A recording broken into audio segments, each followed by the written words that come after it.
Well, good evening, everybody, and thank you very much indeed for joining us. My name's Caroline Drummond. I'm the Chief Executive of Leake, Linking Environment and Farming, and we've got two things to do today. One is very much celebrate the fact that the organisation has been going for 30 years, but perhaps more importantly, rather than reflecting back, it's looking forward.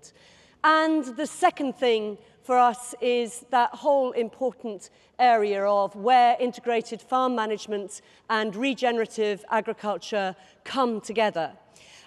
Really pleased, we've got a great lineup of speakers, starting with Alastair Leake, Ian Waller, Andy Bason, Jenny Clark, and Tom Martin is going to do a little bit extra around farmer time as well, as though you knew that was going to happen.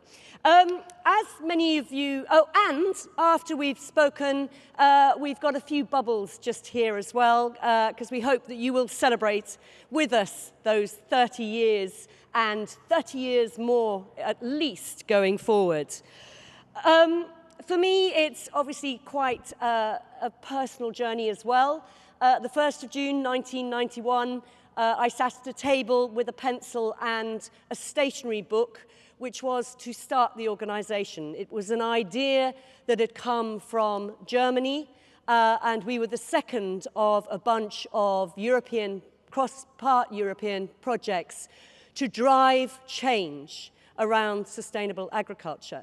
If you think back 30 years, we did not really have emails. The mobile phones we did have were huge. And in addition to that, the first elements of our paperwork were all carbon copy. Technology has changed so dramatically. How data collection has changed has been key. In addition to that, farming's changed. I can remember standing at events with farmers kind of saying, don't tell people about the environment, then we'll have to actually demonstrate we're doing something.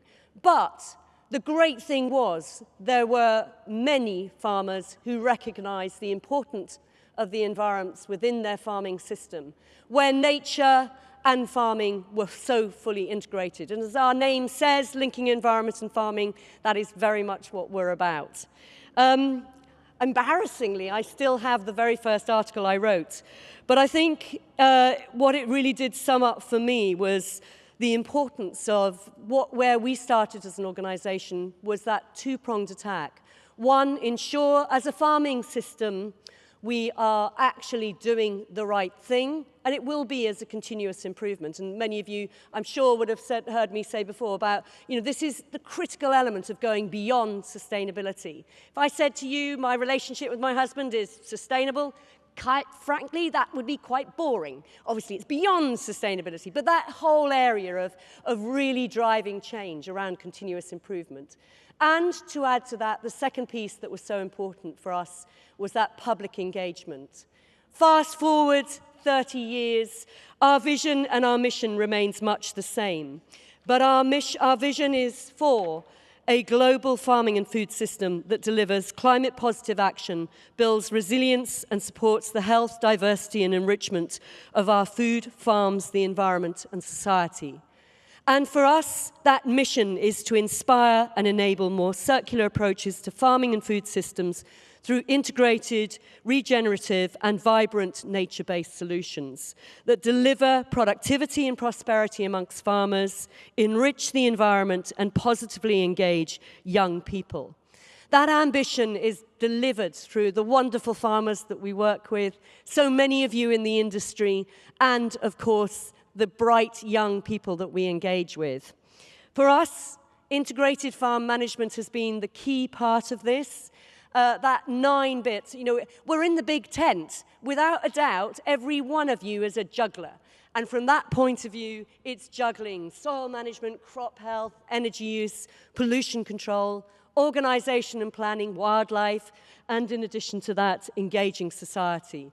All those key elements becoming much more driven around efficiency, climate positive, nature positive, economy positive, and society positive, and that circular approach. So as I said, what's been really key for us as we've driven through 3 main work streams. 1, being our knowledge generation and exchange. That's our brilliant demonstration farmers and innovation centres. And if you haven't met India, India's just here from the team with the demonstration farms. Then we have the second piece of change, of driving change, has been Leaf Mark. Jenny, who you'll hear from shortly, heads up that assurance, really robust system, and Jess as well from the team. And in addition to that, we've also got Claire Mike sitting at the front, our Director of Business Development. So a really key part for us has been about the people. And then the third area of change, given that it's just on the build-up to Open Farm Sunday, this coming Sunday, of course, has been engaging public. Over 2.4 billion people, million, sorry, we're not quite there in the billion. Million people, not there yet, 10 years. Million people have been out onto farm on the 15 years of Open Farm Sunday, or 14 years if you, last year obviously wasn't brilliant. But 1.7 engaged last year through online events. And then in addition to that, some brilliant education work through our regional education consultants. So that's all about engagement. But today, really, really keen. We're going to hear from about 5 minutes from each one of our speakers. And to start off with, we're going to sort of go sort of science, more around the long-term element of one of our leaf demonstration farmers with Ian. Andy, one of the newer, kind of on the journey, building up, and then Jenny talking all about the data and the importance of actually that consumer interaction through the marketplace. And Tom's going to be talking just a little bit about, we've heard all these wonderful things, engaging that younger generation. So, Alastair, if I may hand over to you, I'm sure many of you will have heard Alastair speak before, but always, we've been working together for 30 years, Alastair, now, and in terms of that whole drive and commitment of the science, and really the depth of the science is summed up by what Alastair is probably about to say. Thank you.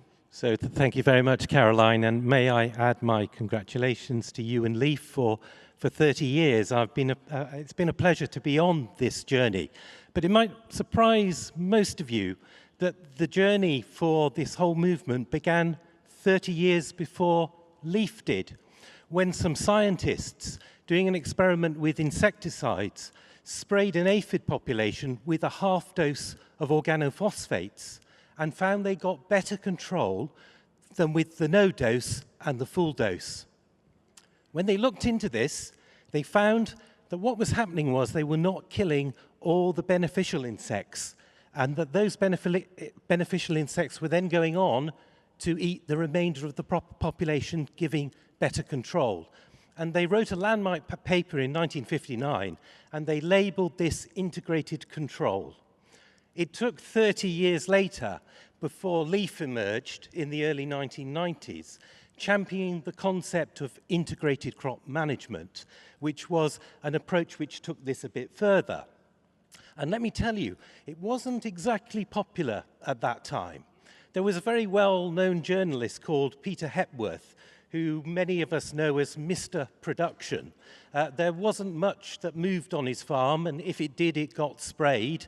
The hedges were cut very low to stop them shading the crop, etc. And when I opened an issue of Farming News and saw Peter's column with the words Integrated Crop Management, or ICM, spelt out at the top, my heart leapt. I thought, Caroline's made an impact. And then I read the subscript. It said, I can't manage. And it went on to describe a naive approach to crop management that was trendy and would never catch on. Well, sadly, Peter's no longer with us, but I have to say that this journey has not proved him to be correct. ICM then moved on to IFM. And now what I see around the country is even more exciting. It's the farmer clusters, where it's not just integrated farm management, but farmers working together collectively to create a landscape scale solution. So I think that's really exciting. The other thing I think that Leaf has been really good at pushing is the tillage movement.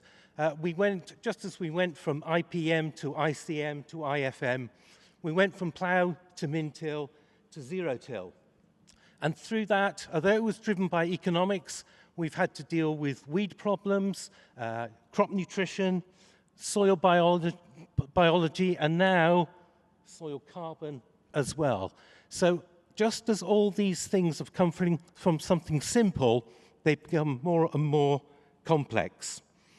So I'm going to finish at this point because I think you're coming back to us at the end, and I'll give my vision then as to where I think we should be going next. So I'll hand over to Ian. Thank you very much, Alastair. And I think, please do start thinking of your own questions too, because you've got some really fantastic people here in the audience. Well, you're brilliant in the audience, apologies. Up here too, actually. So Ian Waller is one of our Leaf demonstration farms. The joy, the knowledge, and the pride that Ian has when you are going out on his farm, when you really look at that health of all your little friends underneath the soils and all your workers has been quite admirable. So please, Ian, can you talk a little bit about your soil journey? Right, thank you very much, Caroline. I'll just tell you a little bit about my background, probably, because it is quite relevant. So I'm a first-generation farmer, and I've been a contractor for a fair bit of my life, so I've worked quite hard for other people's benefit. And just over about 23 years ago, I got the chance to share farm on a farm. 3 years later, I became the tenant, all on an FBT, which is fairly challenging in itself. But when I was farming with the previous tenant there, I started that farm on as Alastair was describing, that sort of reduced tillage journey, having ploughed most of it for several years and thought this is a thankless task. So, and not really then probably having a faintest clue about soils and soil management, but just probably trying to do the right thing with nature in mind slightly. There's some set aside there, which I managed in a slightly different way. And it wasn't until probably about 2004-05, stewardships came along, I got involved in that, wanted to understand a bit more about it and joined Leaf. And that was through a meeting at Cereals with Rowley and Camilla, who were there at the time.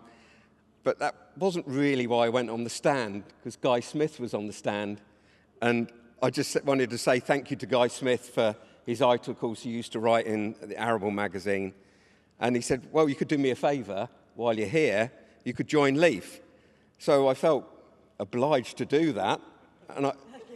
But I didn't have any cash with me that day or any cheque. So the following day I went back to Cereals, which was a fair journey, probably a 50-mile journey, but took a cheque with me. And Rowley and Camilla said no one's ever come back and given the money they promised as membership the following day. So that was part of my Leaf journey, as it were, I suppose. So got involved with Leaf, became a Leaf demo farmer about 3 or 4 years later. I won Countryside Farm of the Year competition with Farmers Weekly and came second in sale of a lapwing in 2008.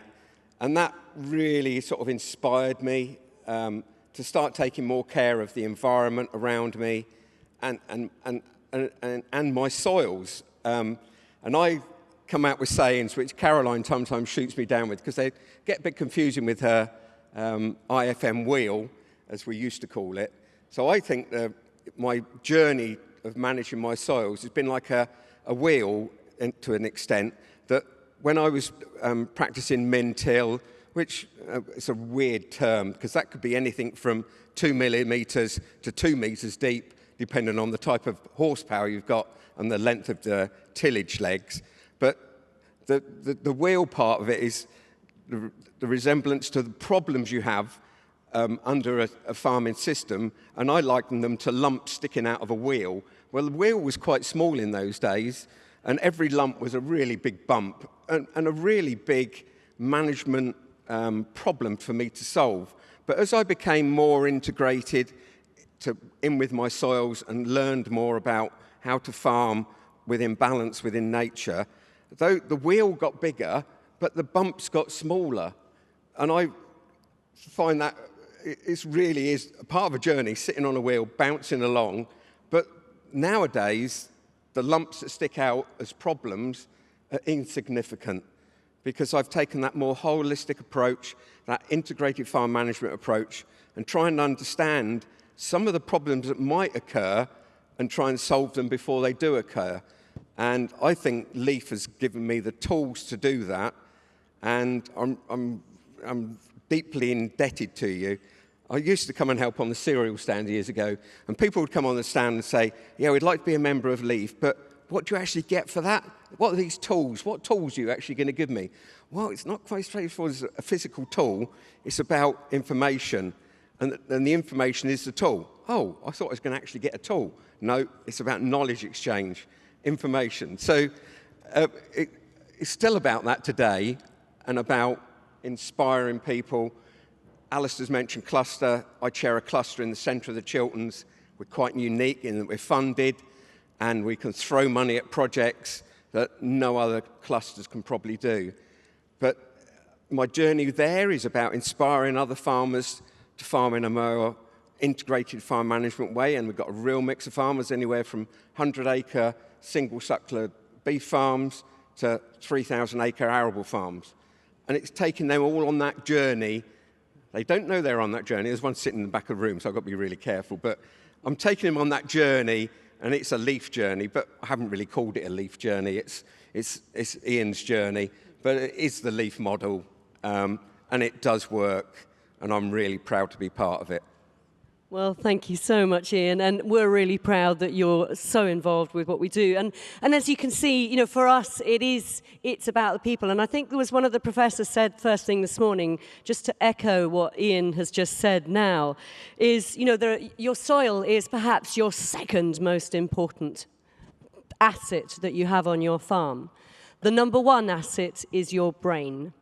And I think, and your mind and your attitude. And I think that is really, you know, it's such a delight to be at this show because it is full of can-do farmers. As an organisation, we always pride the fact that we work with people that are about the positive aspects. So you better be positive, Andy. No pressure. But really pleased now to introduce Andy Bason, one of our resilient and ready farmers. This is an initiative that we are working on with Corteva, where 4 farmers are really taking the journey around sort of more resilient, more robust approaches to farming, hopefully to become leaf mark and leaf demonstration farmers. So Andy, how's it going? Yeah, hi Caroline, thanks. Good evening everyone, good afternoon. Yeah, it's going really well, thank you. So I want to take you back. Caroline asked me to talk about my farming journey, particularly with Leaf, but I want to take you right back to my own personal farming journey. So let's go back to 1978. I was 8 years old then, believe it or not. And I was bouncing up and down on my dad's toolbox in his Ford 7000, and that was kind of the start of my sort of inspiration, I suppose, for you know, wanting to be a farmer. And sort of ever since then, that's what I wanted to do. And you know, here we are now. So sort of let's come right forward to 2020. When I got talking to Leaf about, you know, what they did, what perhaps I could do with them, and you know how we could work together. And it was about the time the Resilient and Ready program was being launched. So I said, okay, I'll give that a go. So put my name forward, and luckily enough, Alice Midmer came back to me and said, yeah, you've been chosen. So I thought, oh, okay, that was a bit of a shock, but. You know, that was the kind of start for me of where we are now. And sort of, you know, at that time, just before 2020, 2019, we were kind of at a point at the farm. So Newhouse Farm's 800 hectares. We've been non-inversion tillage, min-till, for 20 years. We had stewardship for about 20 years. It was mostly plain grass, so not very exciting, not much to look at. You know, we were talking about BPS, loss of BPS, loss of chemicals, black grass, plateauing yield. So in a bit of a dull place with farming, actually, at the time. So the thought of becoming a Leaf member and working with Leaf kind of gave me the sort of kick up the backside that I needed to kind of move the farm business forward, I suppose. And so with that, we sort of plunged headlong into the Resilient and Ready program. And and wow, have we kind of moved on in the 18 months that we've been doing it. We've really kind of covered so much ground, albeit under difficult circumstances with COVID, so a lot of it's been online. Today's the first time I think I've met a lot of these people in real life, which is amazing to see that they're actually 3D rather than 2D.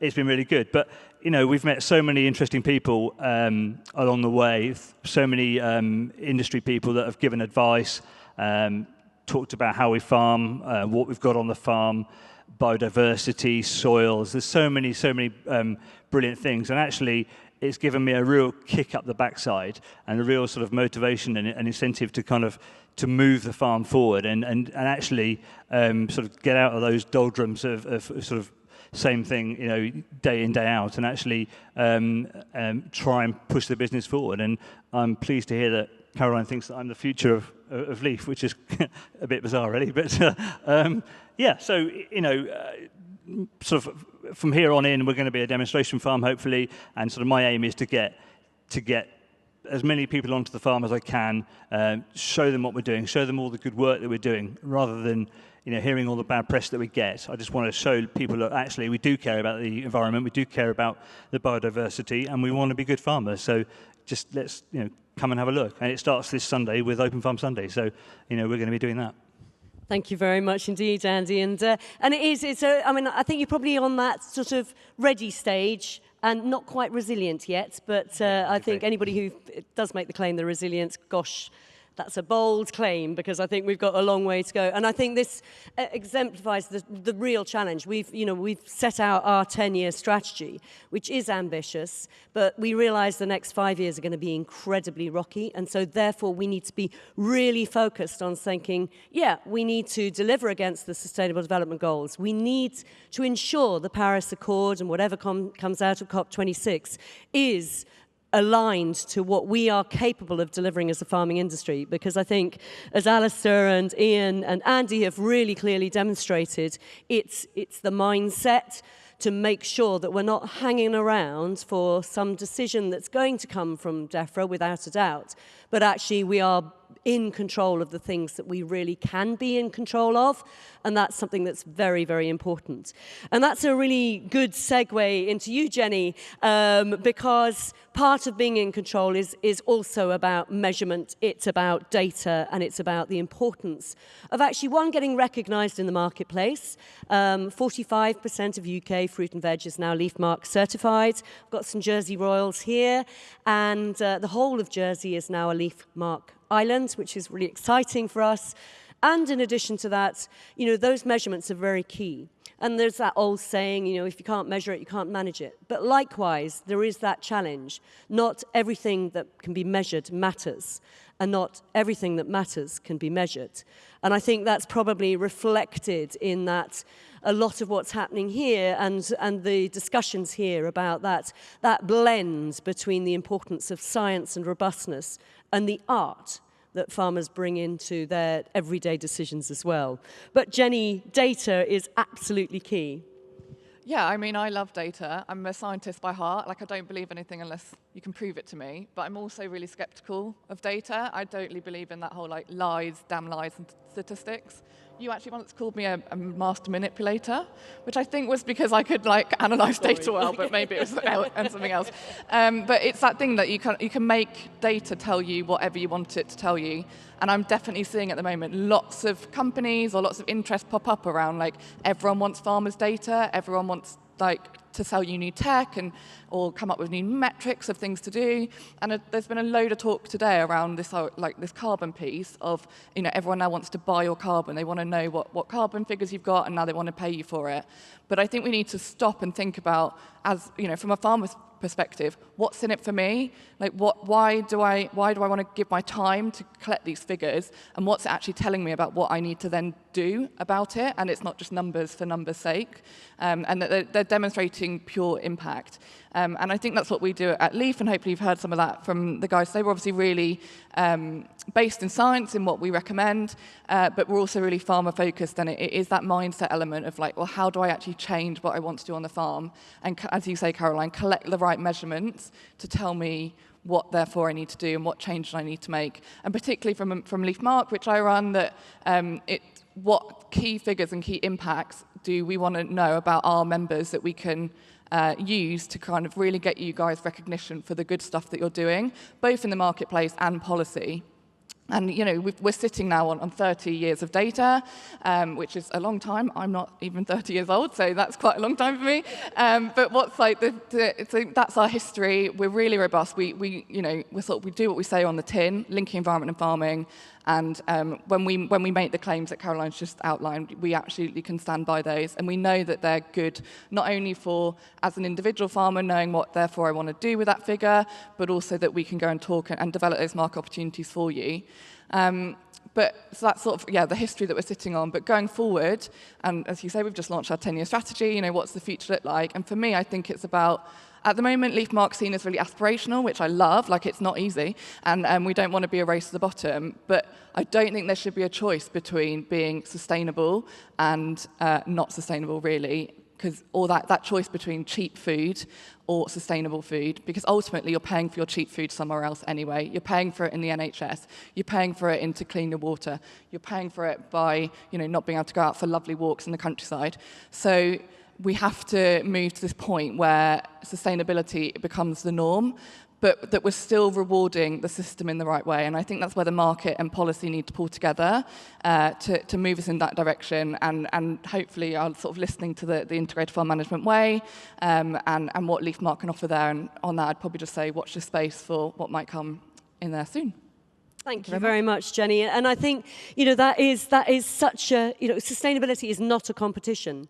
You know, this is a drive for ensuring it is available not only for every farmer to be part of that journey, but actually also potentially, I mean, a lot of the Leaf Mark produce in Waitrose will be labelled, but if those growers selling into Marks and Spencer's, it's a Plan A attribute and other retailers.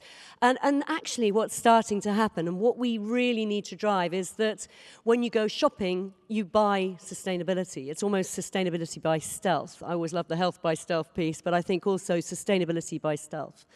So I do think of your questions. I don't know if we've got a roving mic at all. While we're just waiting for that, can I just, Alastair, should we be talking about integrated landscape management? As you say, you know, this is, I always like sort of thinking, actually, a lot of our farmers have got, it's a mind landscape, it's an attitude landscape, but actually this contiguous opportunity of farm onto farm driving change is going to be something really key. And should we be talking about integrated land management, landscape management? Yeah, absolutely. Many species don't recognise farm boundaries, so, you know, it just makes sense to join everything up. But more than that, if we're going to have clout when we come to sell carbon or produce, being able to work together and to identify it to a local provenance of known people that are behind that, who have wildlife credentials that they're working on together, I think is really sellable. So, you know, absolutely excellent. And, you know, put on top of that also, you know, farming is a pretty lonely job if you're just working for yourself. If you're working in a cluster, you're sharing machinery, you've got objectives for biodiversity, and let me tell you, I get greater pleasure out of watching a barn owl go into my box than I do watching a ton of grain go into the dryer. So it's all that social side of things too, really important. No, and actually some of the clusters that you've been working, there's been quite a lot of competition as well. You know, I've got more birds than you sort of type approach, which again, you know, all of that drives a very healthy ambition for change. Yes, we have this new concept called lapwing envy, which means that you boast about how many lapwings you've got nesting on your land rather than how many tons of grain went into your barn. Brilliant. Yeah. It's really good, and it's great that DEFRA are supporting this too, and providing a facilitation fund, because for some farmers it's actually quite difficult to do this. And you know, I'm in a farming community where certain people don't talk to each other because somebody watered the milk down 100 years ago that went into the Stilton cheese, and that's not forgotten. So having somebody independent come in and do that is really helpful. Brilliant. Yes, I'm just learning everything I've ever said to Jenny, and Ian's not been forgotten either. So yes, nobody bears any grudges. but that's key. And Ian, I mean, you're now setting out on a cluster group, but for the years that you've been involved with us, there has definitely been, the Peter Hepworths of this world who have been cynical. And actually, I take great pleasure, I take lots of pleasure, but two things that really drive my spark is the fact that those farmers that were really cynical sort of yesteryear suddenly are thinking, oh, you may be on to something. And the other thing is the fact that some of those 6-year-olds who went out onto Open Farm Sunday when we first ran it in 2006 are now at college and university, and we have, as an industry, sparked some real enthusiasm. But Ian, how have you found sort of building or changing the opinion, I suppose? Yeah, so you mentioned about people thinking that others would not be worthy enough, and I definitely fall into that category. That I'm a member of an arable group, and I can remember when I first started share farming on the farm I was on, and then gained the tenancy, some well-established farmers came round, and I overheard a couple of them say, he won't last long, he doesn't know what he's doing. And needless to say, I'm still there, and I probably like to think I'm doing a better job than they are, certainly environmentally. So you've got to be careful what you think of others, I suppose. And the cluster really for me is, why didn't we do it years ago? Because within Leaf, we do work collaboratively. It is about understanding others and working with others, but Leaf could have invented the cluster, but it's put me in a really good place to manage and build the expectations of the members of my cluster. I think I might have mentioned they don't really know where they're going. I've got a rough idea where we're going, and I take sole responsibility and make all the decisions about how we engage with projects and deliver on projects. And you mentioned lapwings and the competition over. So we have a WhatsApp group, and in the early days, to get people engaged, we were doing bird surveys. We're just repeating them again at the moment, and a couple of dairy farmers had great delight and given me a good kick in that they'd got another 10 species over what were found on my farm, and yet I was such a special farmer. How come they got more birds than I had? But what they didn't get is, that was really satisfying for me, because they took ownership of what had been found on their farm, and they were so proud of what they found on their farm, yet a few years earlier they wouldn't have given the monkeys what was on their farm and wouldn't even understood what was there. So the fact they gave me a good ribbon over it was very satisfying for me. So that was my reward. Not that I didn't win the prize for the biggest number of birds, but the prize was that they were engaged and they were really excited about what they got. Yeah, no, there's a wonderful saying: if you want to go far, or if you want to go fast, go alone. If you want to go far, go together. And I think that is the satisfying bit. Ian, you have no idea how many years Alastair and I went touting the idea of cluster groups around Natural England and the predecessor of Natural England. But it's landed, and so it is really, really good news. So for you, Andy, you said, you've kind of started on that journey. And I guess, part of that has been the importance for you, the public engagement bit, but also seeing change. And it's only 18 months, so what have you seen, do you think, that's changed dramatically on the farm, or nothing yet? Being involved with the Resilient Ready program has given me the confidence to sort of step outside my comfort zone. Being here, for example, is massively outside my comfort zone. But we're trialing different things at the farm now. We're doing more trials sort of internally than we've ever done. Just little things and some big things. We've got an agroforestry project we're just kicking off. I mean, that's a quite a large punt, but we're going to be looking at the beneficial insects under the agroforestry trees and sort of doing all of that. So it's just given me the confidence to do these things, and actually knowing that I've got people behind me that I can talk to and sort of lean on if I need to. So that's been really important. Thank you. And I think, as you say, it's about people as well. It's that sort of ideas, and that's, again, you know, we know from our demonstration farmer network, it's experiment, adapt, change, communicate, and, you know, we only work as an organisation because of the partnerships with all the wonderful people that we work with, and I think that's something that's really, really key. And Jenny, before we sort of open up to the audience, one of the things that you talked about was impact.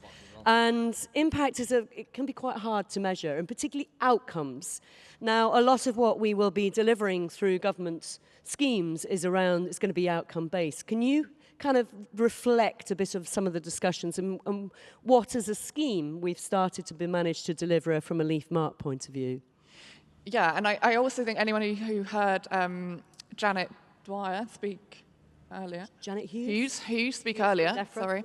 That she summed it up well in terms of like the way that ELM's the ELM scheme is moving forward. It's likely that when it first launches, it will be much more around kind of inputs and but over time they're aiming to move towards results and outcomes. And I think that's where we've seen the Leaf Mark scheme move as well, where, you know, it's easy, and particularly when we're looking at something we need to consistently benchmark everyone against, to look at, okay, what's in my control that I can change, that I can do, and I can prove that I've done that, and if I've invested in something, I'll definitely get rewarded for it happening.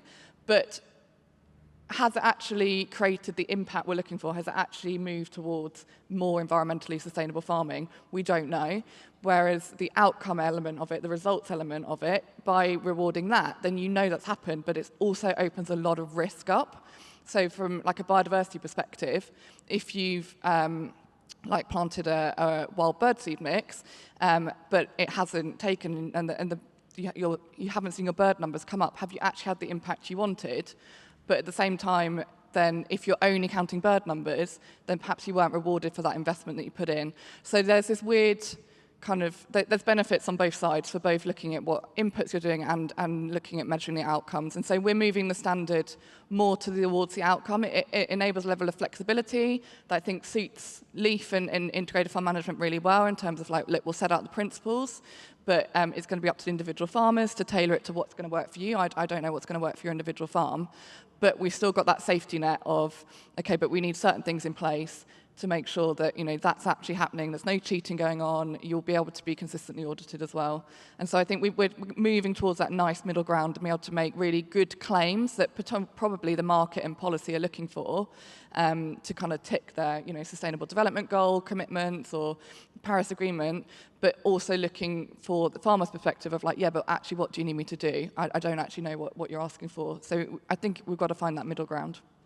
No, I mean, that's a critical point.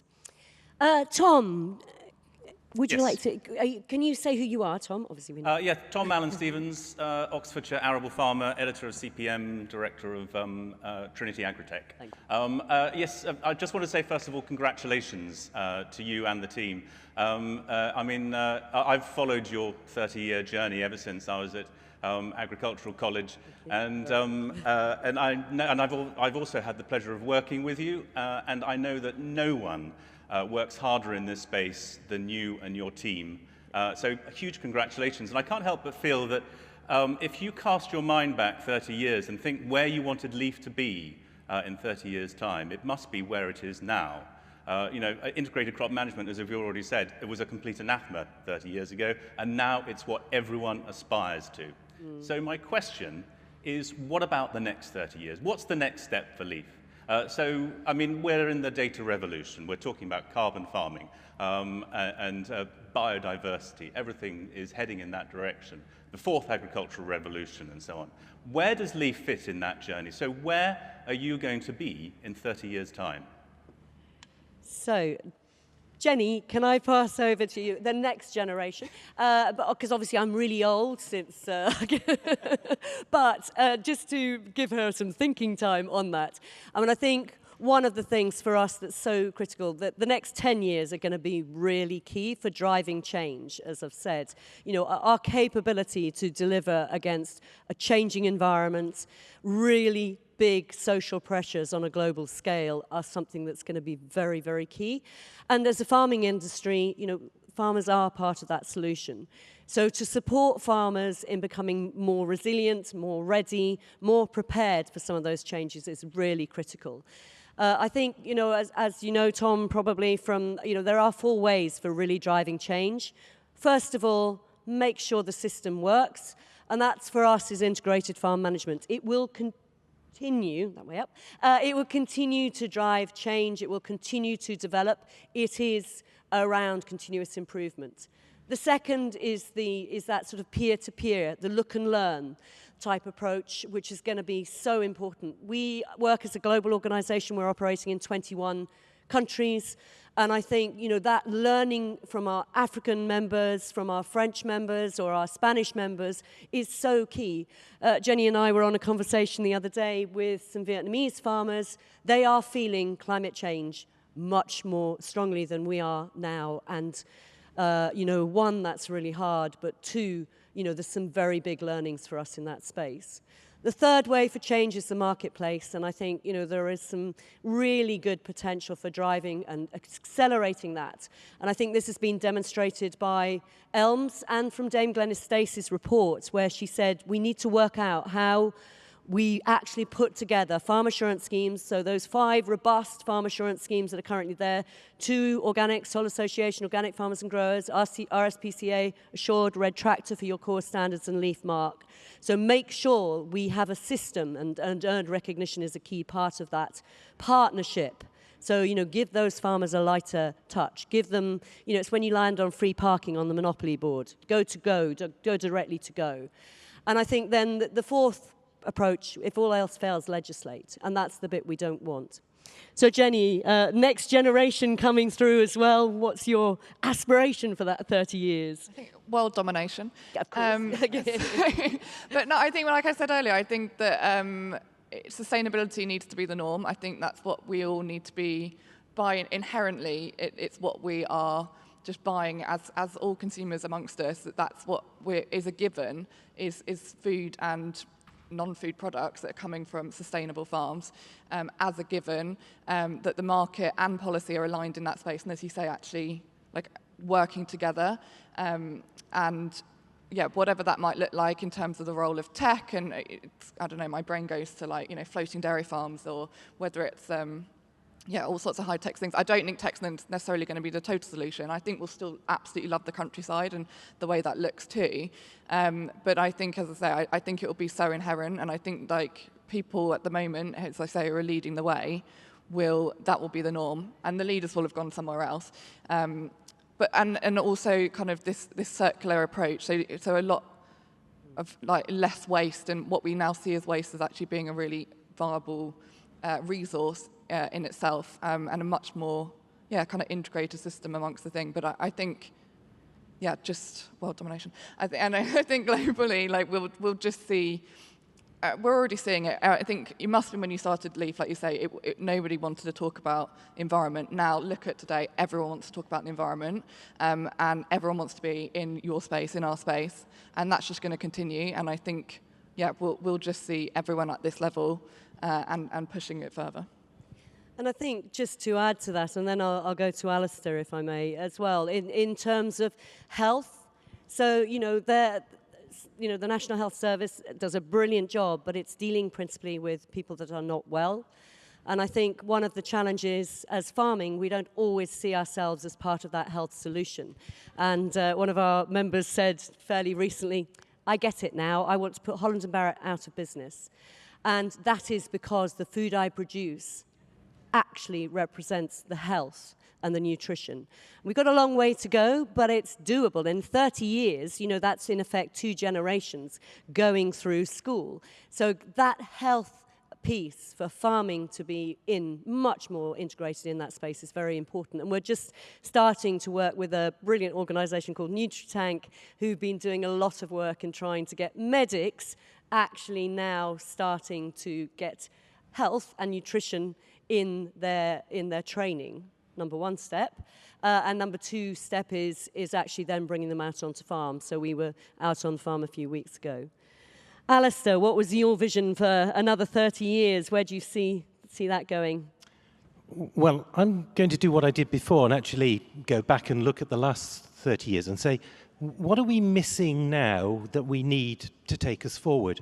And there's one thing that sticks out, and it actually goes right the way back the 60 years to that first case of integrated pest management. Because since then, we've invented the humble beetle bank, which works really well for controlling crop pests. In fact, on my farm, we put them in 1993, and since then, we have never, ever had to spray a summer insecticide. But we pay a lot of lip service to IPM across the rest of the crops. We've always said this is our preferred way of doing it, but we haven't actually provided growers, in my view, with the adequate tools to do it, what I would call advanced IPM. And to draw an analogy, in the 1990s, farmland bird numbers were dropping, and we identified one of the reasons for that was lack of winter food. And so, as a trial, we grew narrow strips of seed-bearing plants up the sides of our fields, and we watched to see which birds ate what seeds and when. And by observing that, we could put together designer seed mixes, which is now called wild bird cover, to feed birds through the wintertime. What we need to do is the same thing for insects. We need to identify those plant species that provide pollen and nectar that sustain the beneficial insects that then prey on the crops, that get us beyond the beetles. You see, the beetles are your ground troops, and they run along the ground and do the work there. We need the paratroops. Those are the ones that come in over the top. And the way integrated pest management works is you keep on suppressing the pest numbers all the time, so it never gets above a level that you need to spray at. And that's what we need to do. And if you want to learn more about it, come to the Kellogg stand tomorrow at 11 o'clock, and we'll launch a new guide which is charting that out. Sorry for that plug, Caroline. No, brilliant. Well, I love your paratroops. That sounds absolutely fantastic. Excellent. Thank you. Ian, did you want to add to that at all? The next. Yeah, well, you know you're always right, so there's no good me saying that, but we don't always learn that easily in agriculture from things you've done at Loddington, and it sometimes takes a little while for the penny to drop. And I will back you up on that. I'm really proud to say I've been insecticide-free on the farm for 6 years now. There is an insecticide used on the farm, and that's only on my sheep's backs to prevent fly strike. And unless there was a full-time person with those sheep, I don't think that can be avoided. But having given up insecticides on my arable crops, and the margins, are really full of life. You know, I've learned that white flowers are so incredibly important. So whether it's yarrow or even the poor humble cow parsley is a real haven for parasitic wasps. And I really enjoy standing in my crops as the sun goes in and out behind clouds, watching clouds of parasitic wasps emerge out of the canopy of the crop as the sun comes out. And as the sun goes back in slightly, they drop back down again. And what are they doing? Hunting for aphids. And yes, I've got an odd bit of BYDV this year in my wheat, but that's an indicator of its success in a way, that it's only the odd little isolate plant, a couple of flag leaves discoloured here and there. And that tells me that I've been successful in my mission, and my paratroopers in that crop, devastating that aphid population. Yes, they've landed, they've infected one plant, and it's not gone any further. And you have to look at it and say, well, that's a necessary casualty, that one wheat plant, because it's protected the rest of the plants in that field, but the aphid's been stopped. But if you had no aphids at all landed in your crop, what would those paratroopers survive on? So I can put up with a little bit, and I am, and it's working, and I'm really, really proud of the fact that I can do that. No, well, thank you. I didn't want this to be an Alcoholics Anonymous. I'm confessing I'm insect-free for the last 6 years, insecticide-free, but thank you, Ian. And, you know, well done, because, I met a farmer the other day, and he said, did these farmers, so we had a group of leaf demonstration farmers together, and he said, did they really say they haven't been using insecticide for this long? And I think, you know, I'm sure there are many of you here in this field, today as well. That fact that it is taking risks, but it's a risk worth trying. and particularly if the paratroopers will come and defend your crop as well. So that's brilliant, thanks. Excellent. Andy, you're starting out on the journey, next 30 years. Wow, where are you going to be? Wow, yeah, where are we going to be? I think we've got a lot of uncertainty to come still within the industry, but I'm excited about the future. What might be and what we can do, what we can achieve, and I think with the backing of Leaf, I think working with Leaf, I think we can have a positive outcome. So yeah, try and stay optimistic. Brilliant, thank you. Well, yes. Sorry, I've just got a very quick question. Sure. I wanted to ask you. You talked about the consumer recognised kite marks, if you like, the 5 different ones. Have you got any data on which has the biggest cut through with consumers? Yes, Jenny? Depends who you ask. And I think we often say also it depends whether you ask them outside the store versus actually what they then buy in the store. Often the biggest recognised one is RSPCA, because I think people know that just as the charity more generally. I don't know if they necessarily know what the scheme stands for. We recently had a piece of research that came out at 54% recognition of the Leaf Mark logo. But as I say, I think there is an element of people, how much do people stop and read labelling? How much is on packaging? How much do you actually understand based on what you're seeing and making buying decisions based on that? Yeah, I think there's a lot of questioning to go around on the labelling piece. And I think there's been another topic of discussion for today. Lots of people talking about this in this space. Should we be putting on red, green, orange labelling? But I don't know. Obviously, I run Leaf Mark. I think it's great to be able to label things as sustainable. But there's definitely a piece in terms of what do consumers understand and what decisions are they making, and making sure we're not alienating any type of farming. I think and that's what we sort of stand for at Leaf in terms of the group coming together. Just add a clause to the question. What has in the data that you have, which label has the biggest cut through with supermarkets? Buyers, when they're looking at the 5 different ones, which one are they recognising or responding to? Again, I mean, it's obviously Red Tractor for UK produce and that core sort of entry into the marketplace. RSPCA, not all of them will be using them for animal welfare though, and that tends to be in pigs and poultry. Soil Association and Organic Farmers and Growers for the organic piece, and that's obviously also supplemented by the EU Leaf logo, which is sort of, you will have known the stars and the leaf. And then with Waitrose, it's all Leaf Mark, Marks and Spencer's, it's Plan A attributes. So it varies without a doubt, and it is a complex one. And part of the farm to fork at EU level now is going to be around sustainability labelling, and they are looking to have a traffic light system. And so one wonders about the complexity in that area. I don't know if there's any other questions, but oh yes, Claire, sorry, the lady next to the other lady. Thank you. So you talked a lot about, teaching peer-to-peer with farmers, and I know you have a big program in schools. Are you doing anything in agricultural colleges? Because I hear that very few of them teach much about soil health or any of this stuff. So they will teach, like schools, they will teach against a curriculum, and I know there's a review going on at the moment, and one of the big concerns is that very challenge. I used to lecture at an agriculture college, and I was a student at Sealhain, and I lectured at Shuttleworth in soils, actually, and crops and forklift truck driver instructor. But apart from that, one of the things is the capability to update the curriculum is a challenge.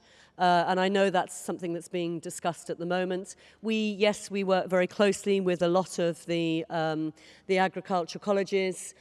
We have many of our farmers and demonstration farmers will not only host visits, but will also go in and give talks. And so that's something that's really important. But we are aware that government's currently looking into this area because it's going to be so important. It's no good if an agricultural college is giving a history lesson. this is about. It has to be fit for purpose, and there is there's so much acceleration and so much speed in this at the moment. That needs to, they need to be smart, they need to be flexible and swift to be able to respond. So, and I'm a great fan of Wageningen University. Sorry, Tom, I'm going to segue into you in a second, where they've got some 12,000 agricultural students. And around the university are the businesses who will then be integrating with the student, the research area. And that's, in effect, that's what Scotland's got with SRUC, the Scottish Rural University Colleges as well, where the advisors link in. So, there are some really smart opportunities. So I think that gives a really good segue into why is it important to make sure that a younger generation really does know all the brilliant things that farming are doing, and how we really start encouraging that next generation of farmers coming through. So Tom, I was just kind of saying Tom. This is Tom Martin, for those of you that don't know him. Farmer Tom, who is the originator of what was FaceTime a Farmer, but due to things, it became Farmer Time, and we're really pleased as an organisation to be working with Tom and Village Farm in really trying to make it happen and roll out. So Tom, over to you. Brilliant, thank you. I'm going to stand up. I'm so excited to be here today. Caroline said 7 minutes, and as I'm completely awed by her, I'm only too delighted to comply. And it's a real pleasure to introduce myself and speak briefly about this project, Farmer Time. So I'm Tom Martin, and I'll give you the elevator pitch for this amazing project that my wife and I have been partnering with Leake to run for several years now, before adding my thanks to those of many of us here today to celebrate Leake and to issue a rallying call for the future. So Farmer Time began, as Caroline said, as FaceTime a Farmer. We got a lovely letter from Apple. They're ever so nice about it, and we now call it Farmer Time. Farmer Time began 5 years ago on our farm, where we experimented with a series of video calls to a classroom 200 miles away, down on the south coast in New Haven.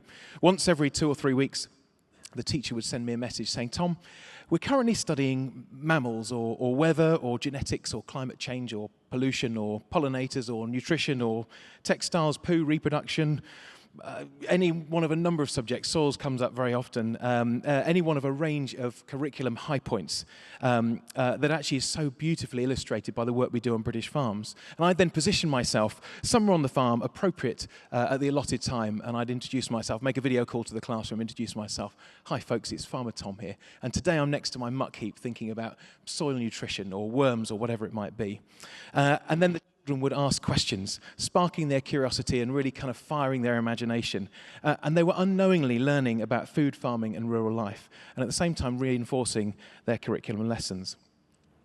When we fast forward 5 years, and in partnership with Leake, brilliantly, and with fantastic sponsors, Sainsbury's and Stratton Parkers and G's Fresh, we're running on 700 farms. That's 700 farmers, 700 classrooms across the UK, representing over 20,000 British school children who virtually fortnightly visit a farm.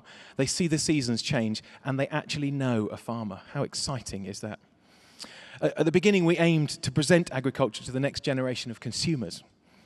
But we've soon realised that this little project has helped to make one of my dreams come true. You see, I have a dream. And that unlike today, the farmers of tomorrow wouldn't be able to complain that the politicians of tomorrow don't understand what's happening on British farms. You see, these 20,000 children a year will grow to be not only the consumers of tomorrow, but the politicians of tomorrow, the decision makers as well. And not only that, but they're the workforce of tomorrow. We all know that the pace of change, we've been talking about change, the pace of change in farming has never been so great.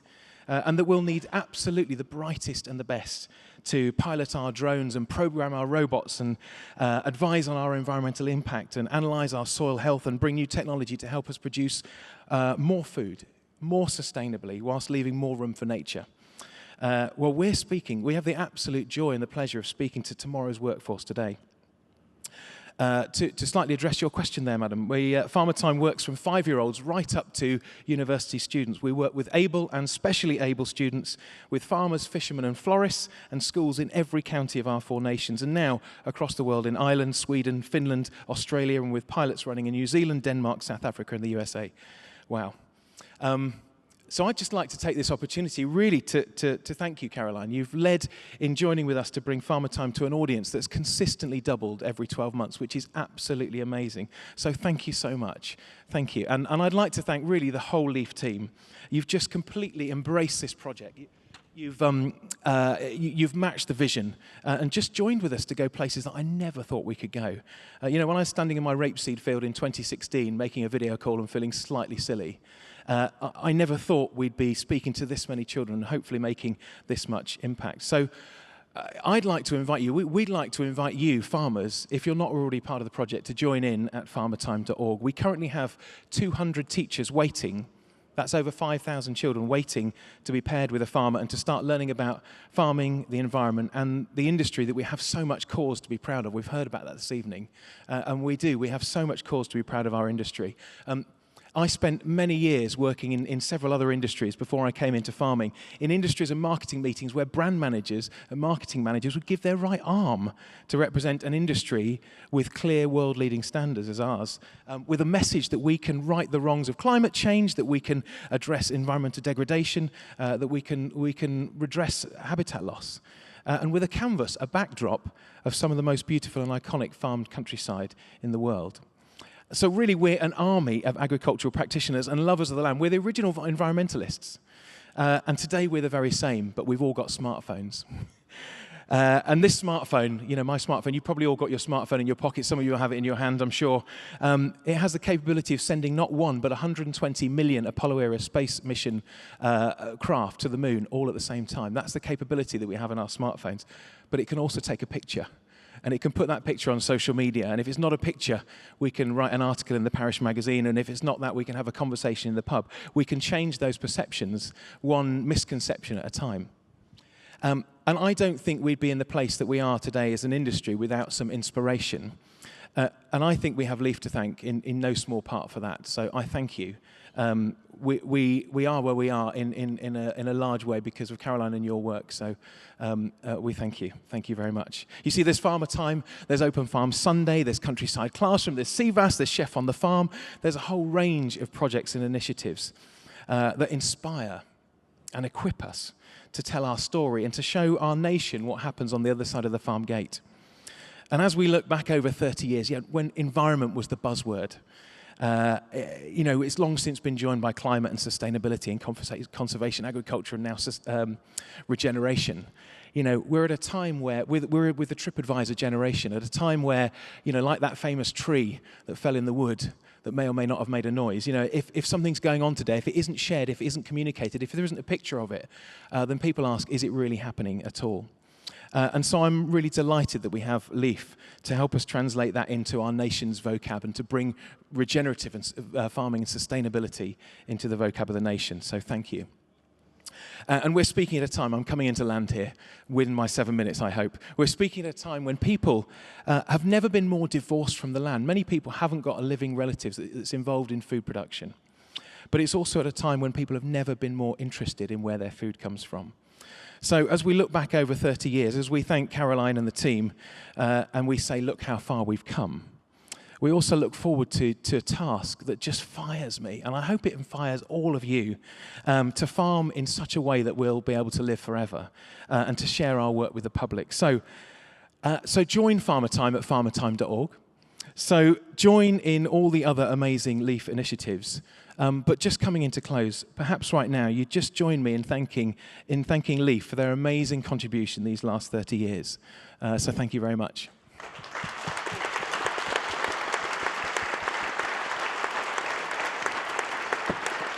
Thank you so much, Tom.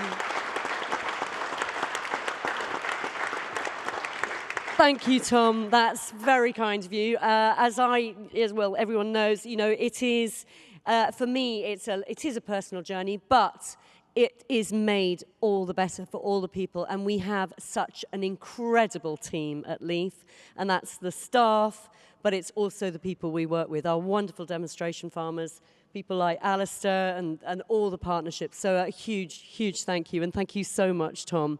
I think We've heard some really insightful talks, and I'd just like, as we finish, before, please, just join us for a little glass or something in a few minutes. So, India and Jess, if you could start perhaps opening up a few little bottles. So that would be good.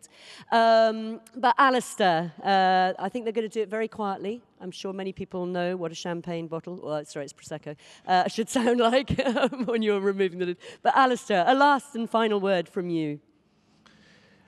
Well, if we can do what we've done in the last 30 years, again in the next 30 years, that would be fantastic. As you know, the start of this journey was all about trying to reduce pesticide use. That's really where the funding came from. And I kind of thought that once we'd done that, the money would go away. It's a huge credit to you that out of that single issue, you've driven this whole concept and covered all the bases that you needed to. So, well done.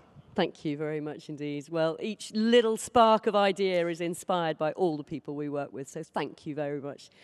Ian, a final word from your perspective. And one of the great things was, you know, Ian works on his farm on his own, except for the millions of little underground helpers, which I always love, which is your worms.